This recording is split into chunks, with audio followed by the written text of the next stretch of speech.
At 4:55 in the morning, the coffee machine at the gas station makes that thin plastic clicking sound before the cup fills. The city is not awake yet.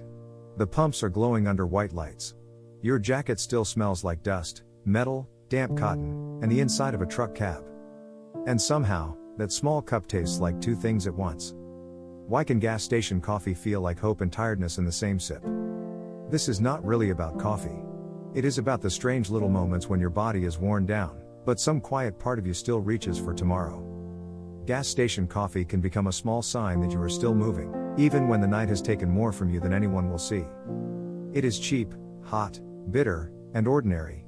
But when you hold it before sunrise, after hours of work or driving or waiting around in the dark, it can feel like proof. Not big proof. Not inspiring proof. Just enough to say, I'm still here. I'm still going. One common reason is that exhaustion makes ordinary things feel heavier. When your body is worn down, small objects start carrying more meaning than they normally would. A paper cup is no longer only a paper cup. It becomes a pause, a little warmth, a reason to sit in the truck for one more minute before the road asks for you again. Maybe you just finished unloading at a quiet job site where the machines finally went still, but your ears are still holding the noise. Your hands feel raw from straps, boxes, cold handles, or rough edges, and your back feels like it carried the whole day even though the day barely has a name yet. In that state, the coffee tastes tired because you are tired, but it also tastes like hope because it gives the tiredness somewhere to rest. Sometimes, it comes from the way night work separates you from the rest of the world. When most people are sleeping, the simple things of morning can feel like they belong to someone else. Fresh clothes, kitchen lights, a calm breakfast, someone asking how you slept. Meanwhile, your morning starts under fluorescent lights beside a rack of windshield fluid and a cashier who also looks half gone. There is a loneliness in being awake before the city has any softness in it.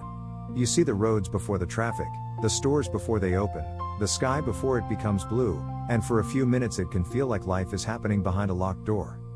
So that coffee carries a little hope because it is one of the few warm things available in a cold hour, and it carries tiredness because it reminds you how far away normal can feel. There's also a quieter reason. Survival energy often does not feel powerful from the inside. People imagine getting through hard stretches as something loud, determined, almost dramatic.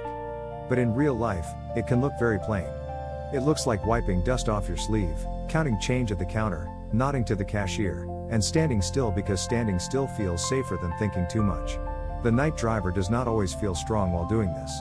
He may simply feel empty in a steady way, like his body is still moving because stopping completely would make everything catch up at once. So the coffee tastes like hope because it gives him a tiny next step, and it tastes like tiredness because it cannot erase what the night already left behind. It's 4:55 a.m. at a gas station on the edge of a road that still looks unfinished. A night driver has just pulled in after clearing the last delivery from a construction site. The site is finally quiet, but his ears still remember the machines. Not actual noise anymore, just the shape of it, like the body kept a recording and forgot to turn it off. He steps out slowly. His boots hit the pavement with that dull sound they make when the soles are packed with dust. His shirt is still damp under the jacket, and the air touches it in a way that makes him feel the whole night again. His hands sting a little when he wraps them around the cup. Inside the store, the coffee has been sitting too long. It smells burnt. The lid does not fit perfectly. A few drops gather near the rim. Nothing about it is special. But he stands near the window anyway, looking at the pumps, the empty road, the first pale color in the sky. He is not trying to enjoy it exactly. He is stretching the moment. Because once the cup is gone, the next part begins. The drive home. The shower. The quiet room. Maybe a message he has not answered. Maybe a person he does not want to wake. Maybe nobody waiting at all. If you've been there, you're not strange. You might know someone who lives like this. This is what quiet survival can look like. Not a big speech. Not a brave face. Just a person holding gas station coffee at dawn, letting the bitterness sit on the tongue because it feels honest, and letting the warmth stay in the hands because it feels like a small reason to keep going. And there's something else here that isn't talked about enough. The hardest part of these moments is not always the work itself. Sometimes it is what happens after the noise stops. While the machines are running, while the truck is moving, while there is a task in front of you, your mind has a place to stand. There is a delivery to finish, a load to secure, a route to follow, a time to make. But once it gets quiet, the inside catches up. That can be the strange part of early morning. The world finally softens. But you do not soften with it right away. Your body is still braced. Your jaw is still tight. Your thoughts are still waiting for the next problem. So the coffee becomes a bridge between the hard part and the human part. It gives you a few minutes where nobody is asking anything from you. You can be tired without explaining it. You can be hopeful without knowing what you're hoping for. For a lot of people, this kind of hope is not shiny. It is not the kind that makes you smile. It is more like a small light left on in a back room. It says, maybe the day will not be heavy the whole way through. Maybe the drive home will be quiet in a better way. Maybe the shower will feel good. Maybe the bed will feel clean. Maybe one message, one meal, 1 hour of sleep, one small kindness will be enough to make the next part feel possible.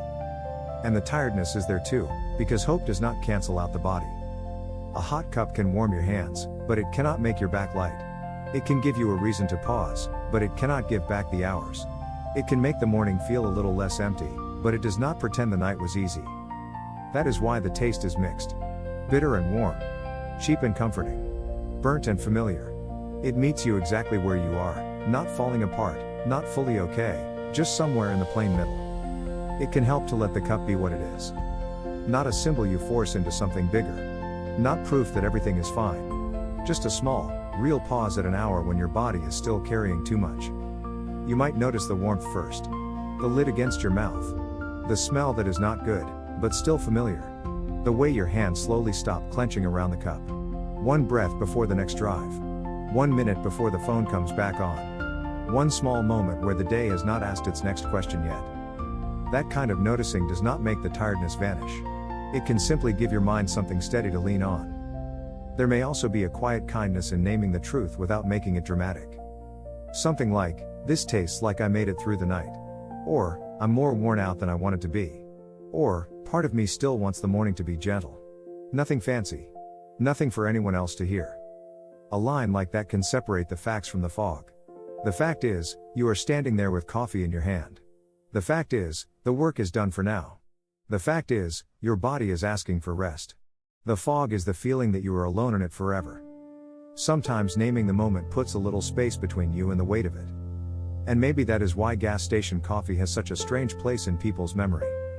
It shows up in the hours nobody photographs. After overnight shifts. Before long drives. During hard weeks. On mornings when there is not enough money for a real breakfast, not enough time for a real conversation, not enough energy to pretend the day feels fresh. It belongs to people who keep moving without making a story out of it. This is for the ones who look ordinary at the counter, but are carrying a whole night behind their eyes. The cup is not beautiful. The coffee is not great. The moment is not special in the usual way. But for a few minutes before the city wakes, it can taste like both truths at once. You are tired. And something in you is still reaching.